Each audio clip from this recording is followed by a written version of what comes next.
Huzurpur block में कार्यरत समस्त सम्मानित अध्यापकों का इस वीडियो में बहुत बहुत स्वागत है। आपका अभिनंदन है। आज इस वीडियो के माध्यम से आप जानेंगे कि हम शिक्षण योजना किस प्रकार से बनाएंगे या बना सकते हैं। तो सबसे पहले आपको ये जानना बेहद ज़रूरी है कि शिक्षण योजना बनाते समय सबसे पहले हमें अपने आप पर कॉन्फिडेंस रखना है, अपने आप पर विश्वास रखना है। जो भी हम टॉपिक लेंगे उसको बच्चों के परिवेश से जोड़ते हुए, गतिविधि कराते हुए शिक्षण योजना हमें बनाना है। अंग्रेजी, हिंदी, यदि हम इनके शिक्षण योजना की बात करते हैं, टीचिंग प्लान की बात करते हैं, तो इसमें जो पॉइंट होते हैं ये तो बेसिक होते हैं, लेकिन सबसे इम्पोर्टेंट पॉइंट होता है कि इन द बिगिनिंग यानी शिक्षण की शुरुआत में, मिड ऑफ द पीरियड शिक्षण के दौरान, और सबसे अंत में आता है एंड ऑफ द टीचिंग शिक्षण के अंत में। ये बिंदु बहुत ही इम्पोर्टेंट है, इन्हीं को हमें बेहद अच्छे समझना है। यहाँ उदाहरण के तौर पर हम एक कक्षा 6 विषय इंग्लिश का एक लेसन प्लान लेते हैं। तो सबसे पहला पॉइंट आता है इसमें लर्निंग आउटकम का। लर्निंग आउटकम में बच्चों को क्या सिखाना है वो हमें लिखना है। इसमें लिखा है children are able to read and understand the story and answer question based on the text. बच्चों को जो भी आंसर लिखने हैं वो स्वयं लिखने के लिए ही प्रेरित करना है। ऐसे नहीं कि हम बोर्ड पे लिख दें और बस हमारा काम हो गया कि टीचिंग प्लान बन गया। नहीं, हमें गतिविधि करानी है बच्चों को। ऐसे नहीं कि जो टेक्स्ट बुक में क्वेश्चन है वही लिखाने हैं। हमें बुक में से स्वयं क्वेश्चन बना के बच्चों को देना है, उनको मोटिवेट करना है और प्रेरित करना है कि वे, चाहे वो हिंदी विषय हो, विज्ञान हो, अंग्रेजी हो, बच्चे उन प्रश्नों को स्वयं छाटें और स्वयं करें। टॉपिक जैसे इसमें लिखा है गुलिवर इन लिलीपुट।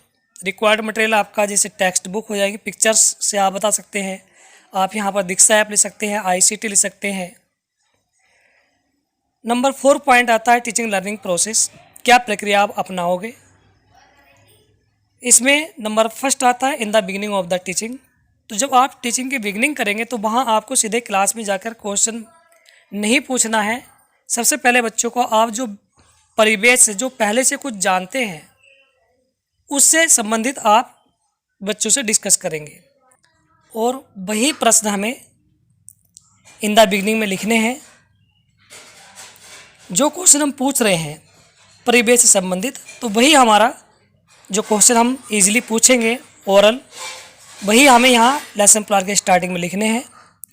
इसके आगे हम आते हैं in the mid of the period. तो 25 मिनट का हमारे पास समय होगा। इसमें इस 25 मिनट के पीरियड में हमें पूरा लेसन एक बार नहीं पढ़ाना है। एक लेसन को कम से कम 2 से 3 पार्ट में हमें डिवाइड करके उसको पढ़ाना है। हम कोई 2 पैराग्राफ या 1 पेज है तो उसका आधा पेज जो होगा वो हम पहले बोल कर पढ़ाएंगे। तो वो जो हम कर रहे हैं वो हमें लेसन प्लान में लिखना भी है कि टीचर बोल रहे हैं और बच्चे सुन रहे हैं, तो वो सभी हमें लेसन प्लान में लिखना है। जब हमारा पैराग्राफ पूरा हो जाता है तो एक्टिविटी हम दिखाएंगे कि हमने बच्चों को 5 बच्चों के ग्रुप में डिवाइड किया, उनको बांटा। उसके बाद में बच्चों को किताब पढ़ने के लिए मोटिवेट किया। जो बच्चे प्रोनाउंस नहीं कर पाते हैं, उच्चारण नहीं कर पाते हैं, तो जो अन्य बच्चे हैं वो सहयोग करेंगे।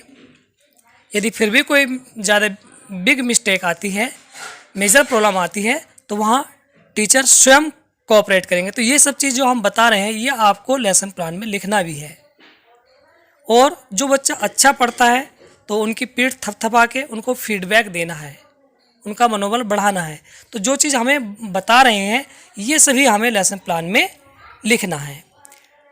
उसके बाद में यहीं पर हम जब चैप्टर पढ़ाते हैं हिंदी का, अंग्रेजी का या विज्ञान का, तो वहीं हमें उसी टॉपिक से, उस पैराग्राफ में छोटे छोटे हमें 2, 4, 5 क्वेश्चन बना लेने हैं। और कुछ वर्ड मीनिंग है वही हम बीच बीच में बच्चों से पूछना भी है। इसके बाद में आता है एंड ऑफ द टीचिंग। तो एंड ऑफ टीचिंग में जो पैराग्राफ हमने पढ़ाया है उसमें 5-6 क्वेश्चन बनाने हैं। उसके बाद में वहाँ कुछ फिलअप टाइप के जो खाली स्थान होते हैं, जो वर्ड होते हैं उसमें कुछ स्पेलिंग छोड़ के उनसे फिल करने को कहेंगे कि वो आप भरिए उसको। कुछ शब्द हैं जिनके वो आप वर्ड मीनिंग लिखने को दे सकते हैं। तो एंड ऑफ टीचिंग में होगा, आप उनको यही असाइनमेंट भी हो जाएगा। और इस तरह से हमारे अंग्रेजी की या विज्ञान हिंदी के हम लेसन प्लान बना सकते हैं। जैसे इसमें शिक्षण संग्रह में हिंदी दिया हुआ है तो आपको लेसन प्लान में हिंदी नहीं लिखना है, क्योंकि आपको अंग्रेजी का बनाना है तो आपको अंग्रेजी ही लिखनी है। अब आपको, क्योंकि हमारा फर्स्ट डे हमारा एक चैप्टर पूरा नहीं हुआ है तो आपको दूसरे दिन की आवश्यकता होगी। तो उसमें हमें बार बार learning outcome, topic, required material इनकी हमें आवश्यकता लिखने की बार बार नहीं है। हम वहीं पर डे 2 डालेंगे और जो बिगिनिंग होगा हमारे पास अगले जो दूसरा दिन है उसकी शुरुआत हम करेंगे। तो हम शुरुआत कहाँ से करेंगे? जो होमवर्क हमने बच्चों को दिया है, असाइन दिया है, उसको हम चेक करेंगे। जो हमने पढ़ाया पैराग्राफ उसी से रिलेटेड कुछ छोटे छोटे आसान से हम क्वेश्चन पूछेंगे। ये हमारा इन द बिगिनिंग हो जाएगा। उसके बाद मिड ऑफ द पीरियड आता है। तो मिड ऑफ पीरियड में जो पैराग्राफ है हमारा वही हमें पढ़ाना है, शेष पैराग्राफ। और उसके बाद यही हमें मिड ऑफ द पीरियड में एक्टिविटी करानी है, जिसमें बच्चों को 5-5 के ग्रुप में बैठा देंगे उनको और किताब पढ़ने को कहेंगे। इसके बाद में आपका चैप्टर पूरा हो जाता है। तो वहाँ क्वेश्चन आंसर होते हैं जो टेक्स्ट बुक में है, exercise work, language practice, word power से रिलेटिव क्वेश्चन होते हैं। तो वो आपको बताया है कि आपको एक्टिविटी के माध्यम से बच्चों को स्वयं छांटने को कहना है। तो वही चीज़ आप अपने लेसन प्लान में भी लिखना है कि हमने ये कार्य कराया, हमने बच्चों को ये क्वेश्चन छांटने के लिए दिए, असाइन किया उनको और मोटिवेट किया। उसके बाद में जो वर्ड पावर या लैंग्वेज प्रैक्टिस होता है तो वो आपको डिवाइड करके, ऐसे नहीं कि एक ही दिन में करना, उसको थर्ड डे आप जाइए उस एक्सरसाइज वर्क को और उसको फिर आप बच्चों को एक्टिविटी के माध्यम से कराइए, क्योंकि वहाँ हमें पढ़ाना नहीं है। कोई भी हमें मान लें इज एम आर का प्रयोग सिखाना है तो सबसे पहले हम उसके बारे में विस्तार बताएंगे, बच्चों को ग्रुप में डिवाइड करें। तो ये एक्सरसाइज वर्क जो भी आपको कराना है ये आपको एक्टिविटी के माध्यम से ही कराना है। और इस प्रकार से मुझे आशा है कि आपको समझ में आ गए होंगे किस तरह से आपको लेसन प्लान बनाने हैं।